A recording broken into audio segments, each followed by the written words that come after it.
Bonsoir à tous et bienvenue à Perspective. Ce matin, le Saint-Père a ouvert la rencontre de 4 jours au Vatican sur les abus sexuels dans l'Église. Dans son discours d'introduction, il a partagé ses attentes en salle du synode devant 190 participants, dont 114 présidents de conférences épiscopales du monde entier. Le pape leur a demandé foi, courage et créativité pendant ces jours de rencontre. Voici un court extrait du discours du pape tiré de la télévision catholique Cateo. Le saint peuple de Dieu nous regarde.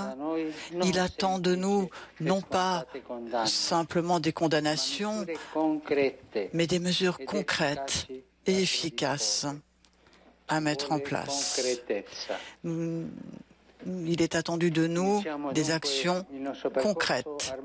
Débutons ce parcours armé de la foi dans un esprit de courage et d'action concrète. Chaque jour, 3 discours sont prononcés et diffusés en direct. Le premier jour, les réflexions sont centrées sur le thème de la responsabilité, le deuxième sur la nécessité des membres du clergé à rendre des comptes, puis le troisième sur la transparence.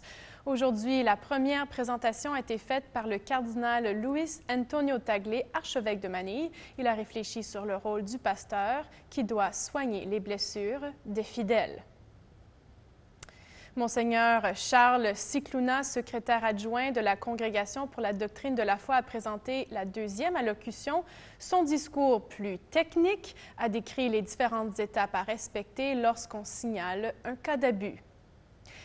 Puis, le cardinal Rubin Salazar Gomez, archevêque de Bogota, a présenté en dernier. Le cardinal colombien a insisté sur la conversion intérieure pour lutter contre une mentalité cléricale, l'une des raisons profondes, selon lui, des abus dans l'Église. Demain, les discours seront présentés par le cardinal Oswald Gracias de Bombay, le cardinal Blaise Supich de Chicago et Dr Linda Gisoni, consultrice pour la Congrégation pour la doctrine de la foi. 2 évêques canadiens participent à la rencontre au Vatican, le cardinal Marc Ouellette, préfet de la Congrégation pour les évêques, et Monseigneur Lionel Gendron, évêque de Saint-Jean-Longueuil et président de la Conférence épiscopale du Canada. En 1992, le cardinal Ouellette a participé à l'élaboration d'un rapport consacré aux abus sexuels du clergé.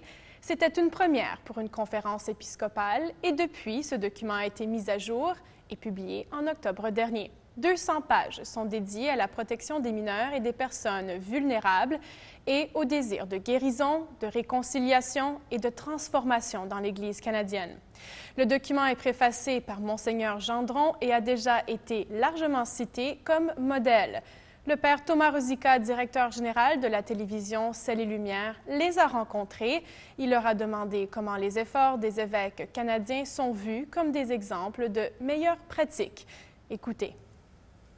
Nous avons une expérience plus longue que la plupart des conférences épiscopales. Le premier texte qui a été fait sur la protection des mineurs a été fait au début des années 90. Moi, j'ai participé aux différents comités. Moi, je travaillais sur la prévention, sur la formation. Et donc, on a beaucoup appris. On a beaucoup appris et le update, la mise à jour de ce document, maintenant a produit vraiment un résultat remarquable. Ce qui reste encore à faire chez nous, c'est les mécanismes de contrôle sur le territoire. Parce qu'on a vraiment acquis une expérience riche et qui est exemplaire pour beaucoup d'autres au niveau des guidelines, des apprentissages. Mais les mécanismes de contrôle, je crois qu'il y a encore à progresser chez nous au Canada.